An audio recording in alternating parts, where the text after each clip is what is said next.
Histoire de l'Église de Don Charles Poulet, l'Antiquité. Le IIIe siècle, la fin des persécutions, de 202 à 313. Chapitre 1er. Les persécutions du IIIe siècle. Premièrement, la persécution intermittente par motif de salut public. Au IIIe siècle, les rapports du christianisme et de l'État romain entrent dans une nouvelle phase. Jusqu'ici, conformément au récrit de Trajan, le christianisme était envisagé comme un délit juridique. Maintenant, à mesure que les fidèles augmentent en nombre, on tend à les regarder comme un danger pour l'Empire. Aussi cessera-t-on d'abandonner la poursuite à l'initiative des individus pour en faire une mesure générale et obligatoire de salut public. Par contre, les accalmies surviendront. À tel proscripteur acharné succède un prince tolérant et presque favorable. L'Africain Septime Sévère avait clos à son profit l'anarchie militaire qui suivit la chute de la dynastie antonine.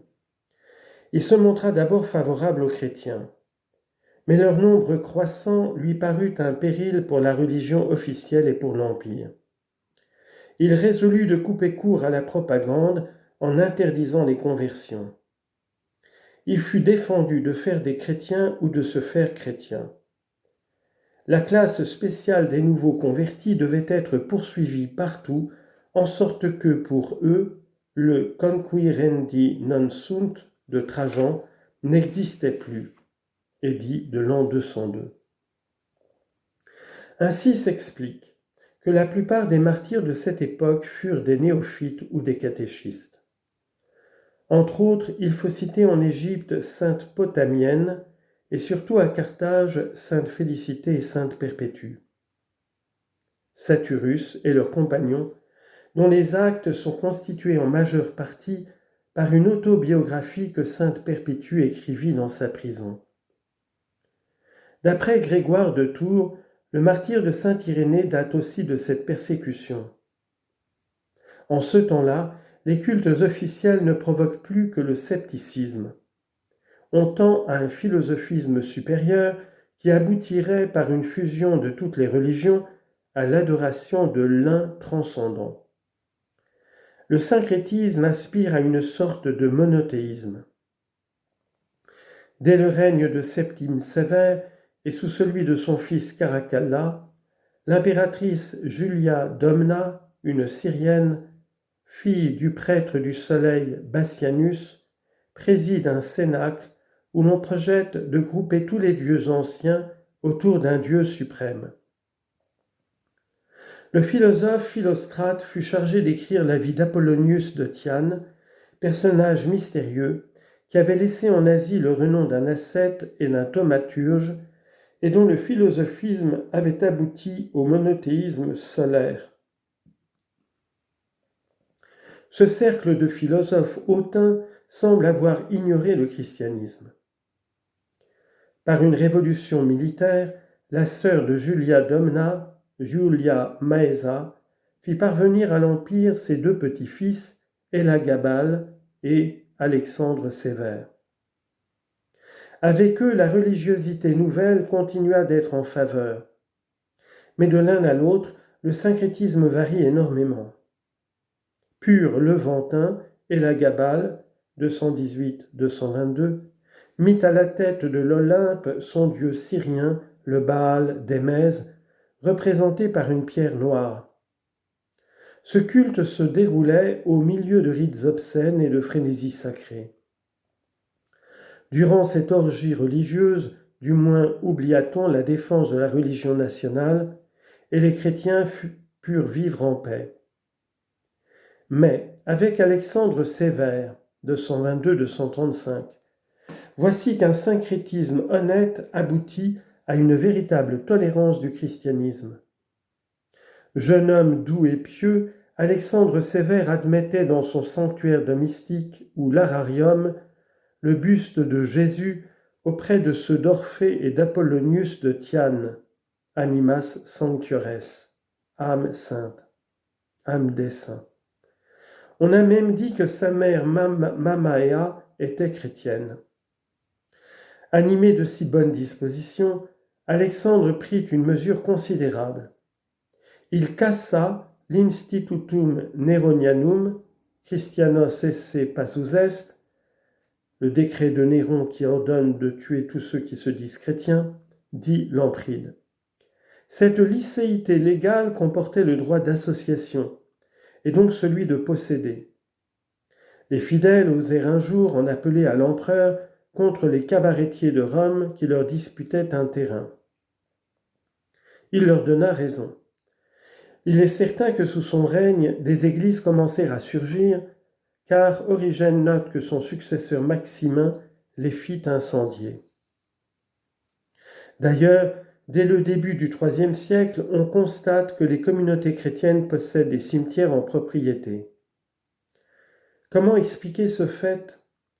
Septime Sévère avait déjà promulgué un édit qui autorisait les sociétés funéraires, syndicats de petites gens, collegia tenuiorum, formés en vue de garantir à leurs membres les honneurs funéraires. Les communautés chrétiennes se seraient glissées sous cette rubrique. N'étaient-elles pas des assemblées de pauvres ayant leurs patrons, les riches chrétiens ? N'assuraient-elles pas la sépulture de leurs adeptes ? Les adversaires de la théorie, Monseigneur Duchesne et Monseigneur Batiffol, objectent que cette assimilation juridique n'aurait pu tromper personne. Les collèges funéraires étaient des associations peu nombreuses, tandis que les grandes églises comme celles de Rome, de Carthage et d'Alexandrie comptaient des milliers de personnes. Ne serait-il pas plus naturel d'admettre que la propriété chrétienne se constitua d'elle-même en vertu de la vitalité propre au christianisme et en dehors de toute loi ? Alexandre Sévère n'aurait fait que consacrer le fait acquis. Après lui, les persécuteurs confisqueront, les autres reconnaîtront. Lorsqu'Alexandre Sévère fut tombé victime d'une révolte de soldats en 235, s'ouvrit une période d'anarchie militaire où l'on vit poindre les premières invasions. Le Thrace Maximin, espèce d'Hercule grossier illettré, un soldat de fortune, réussit à s'imposer, 235-238. Par réaction contre son prédécesseur, il résolut de frapper le christianisme au cœur en poursuivant les chefs et les docteurs des églises. Sur ses ordres, le pape Poncien et le célèbre prêtre Hippolyte furent exilés en Sardaigne.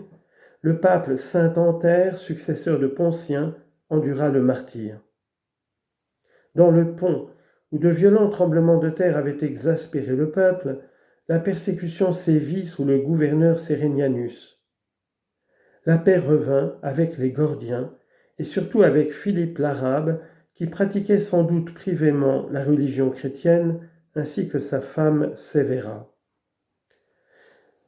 On sait sa correspondance avec Origène. C'est lui qui permit au pape Fabien de transférer solennellement de Sardaigne à Rome les reliques de son prédécesseur Poncien. C'était le retour à la tolérance d'Alexandre Sévère.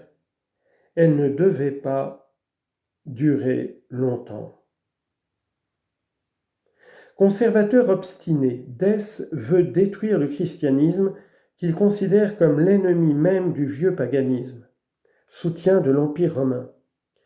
Avec lui, le grief politique prend toute son importance. Il ouvre donc contre les fidèles une persécution universelle par mesure de salut public. Tous sont mis en demeure d'apostasier ou de périr.